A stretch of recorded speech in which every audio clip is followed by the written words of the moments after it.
Hello friends, welcome back to my YouTube channel. And this time I have a very unique thing to share to you guys. Last video में हमने बात करी थी grief के बारे में. As you all know that उसमें मैंने डिस्कस किया था कि ग्रीफ को कैसे हैंडल कर सकते हैं. एंड ग्रीफ एक नेचुरल फिनोमेना की तरह स्टेजेस में आता है. मतलब suddenly you will feel grief and then you will आपको लगेगा आप ठीक हो गए हो. उसके बाद फिर 10-15 दिन बाद आपको एक फ्लैशबैक हिट करेगा. So it comes in waves. आज हम बात करते हैं आज के अपने टॉपिक के बारे में. एंड आज का मेरा टॉपिक है हीलिंग. मैं डिस्कस करना चाहती हूँ दैट हीलिंग कैसे कर सकते हैं, या फिर हीलिंग क्या होती है, या फिर कैसे समझूँ कि मैं हील हो रही हूँ. Like sometimes we talk very often कि अच्छा मैं हील हो रही हूँ, या फिर मुझे हीलिंग करनी है अपनी. तो कैसे पता चलेगा कि मैं हील हो रही हूँ, और मैं क्या कर सकती हूँ कि मैं हील हूँ. मैंने इंटरनेट पे बहुत रिसर्च करी और मैंने देखा कि मुझे कहीं पे भी कोई स्ट्रक्चर्ड इन्फॉर्मेशन नहीं मिली. सो इसका कंक्लूजन ये था कि मैंने सोचा कि मैं क्यों ना कुछ शेयर करूँ जो मैंने अभी तक हीलिंग के बारे में समझा है और सीखा है अपनी लाइफ. एंड आई होप कि आप सब में किसी को भी हेल्प करे, because everybody needs healing. Nobody is 100% perfect. Basically healing कहते हैं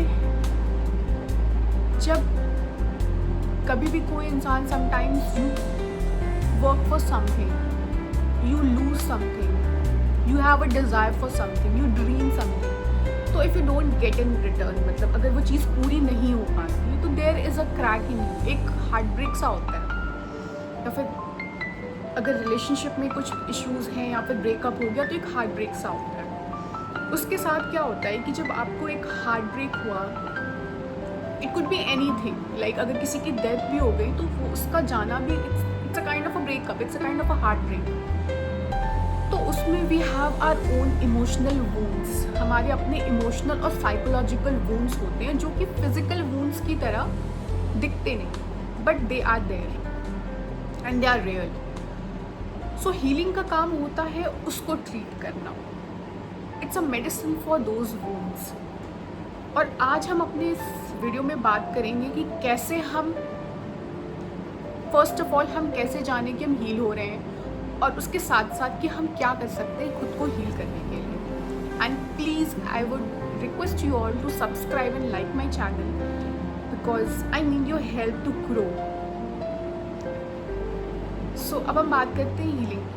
हीलिंग का पहला स्टेज होता है acceptance. Acceptance is like accept कर लेना अपनी अपनी रियलिटी को.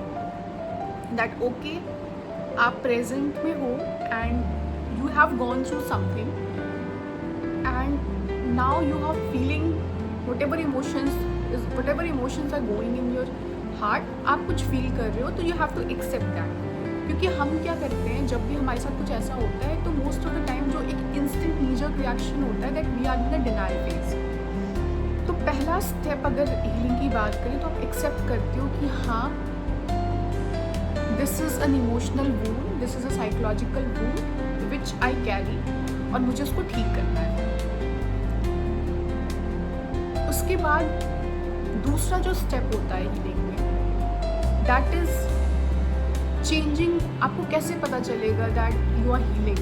लाइक पहले तो आप एक्सेप्ट करोगे, फिर धीरे धीरे आपको वो पूरी सिचुएशन समझ में आने लगेगी. लाइक आप मुझसे बोलोगे कि अगर मैंने किसी अपने लव्ड वन को खो दिया, मैंने अपने किसी बहुत करीबी इंसान को खो दिया, तो फिर उसमें ऐसा क्या था, उसमें ऐसी हीलिंग मतलब उसमें क्या अपॉर्चुनिटी थी, उसमें क्या अच्छी बात थी. क्योंकि मैं अब ये बात कर रही हूँ कि हीलिंग का दूसरा स्टेज होती है जहाँ पे आप चीज़ों में अपॉर्चुनिटी देखने लग जाते हो. तो उसमें अपॉर्चुनिटी ये थी कि आप अपनी लाइफ में बचे हुए लोगों को वैल्यू करने लग जाओगे. अपने लाइफ में अगर कोई सपना देखा and you are not able to achieve it, तो आप अपने एफर्ट्स को अब एक डायरेक्शन में अपनी एनर्जी को चैनलाइज करने लग जाओगे. अब आपको पता होगा कि कहाँ पे ध्यान कहाँ पे अपनी एनर्जीज लगानी है और कहाँ पर अपनी एनर्जीज नहीं लगानी है. उसके साथ साथ हीलिंग का एक और स्टेज होता है जहाँ पे आपके अंदर जैसे मैंने बोला कि आप अपॉर्चुनिटी देखने लग जाओगे, आपका माइंडसेट चेंज होगा. तो जो माइंडसेट चेंज होता है it works on a neuroplastic level, मतलब ये आपकी साइकोलॉजिकल वुंड्स को ख़त्म कर रहा है। जब भी आपका सोचने का दायरा बढ़ रहा है, जब भी आप अपने अंदर एक तरीके की अपॉर्चुनिटी को देख रहे हो, एक तरीके के ऑप्टिमिज्म को देख रहे हो, तो कहीं ना कहीं ये आपके ब्रेन में साइकोलॉजिकली भी चेंजेस लाता है। जो मैंने साइकोलॉजिकल वुंड्स की बात करी, वो हील होना शुरू हो जाएंगे। उसके साथ साथ आप ये देखोगे कि आपकी फिजिकल बॉडी में आपको ज़्यादा बेटर एनर्जी पहले से फील होने लग जाएगी। मतलब पहले जो आप थोड़े सुस्त रहते थे, बस आपने चीज़ों को एक्सेप्ट किया, आपने चीज़ों में अपॉर्चुनिटी देखी, आपने चीज़ों में एक ऑप्टिमिज्म देखा और आपके अंदर पहले से ज़्यादा एनर्जी रहने लग जा रही है। So it shows that you are healing.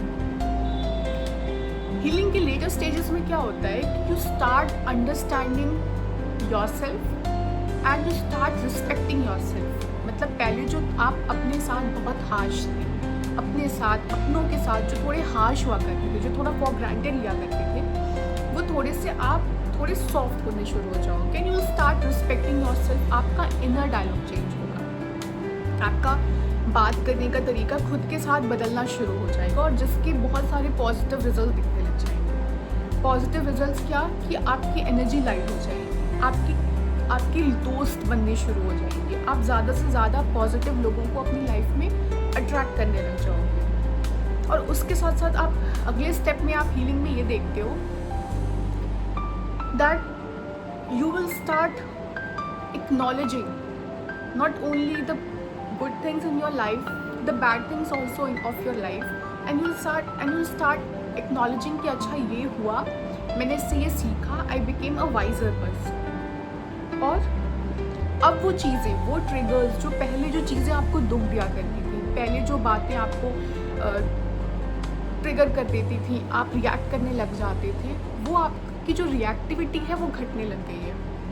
और this will show, this is the measure कि आप हील हो रहे हो।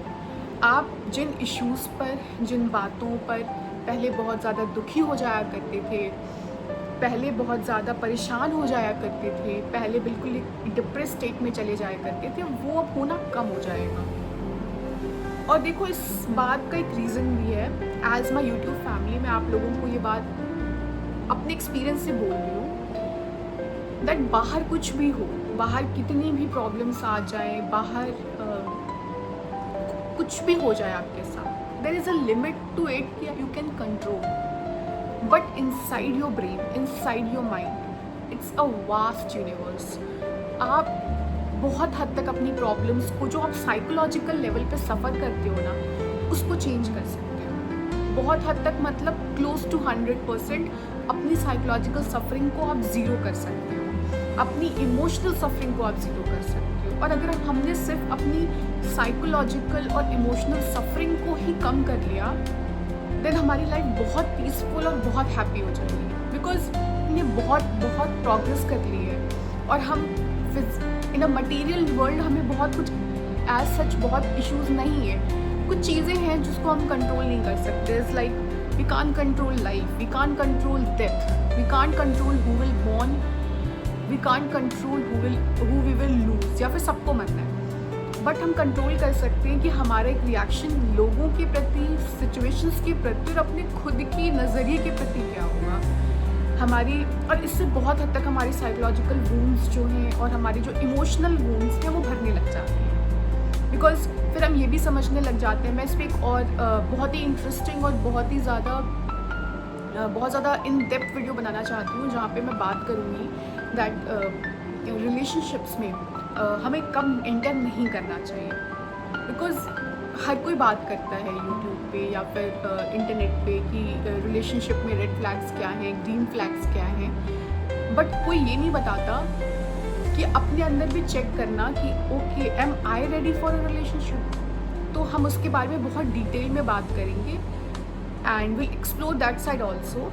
But till then stay healthy and stay happy and stay peaceful. Thank you very much.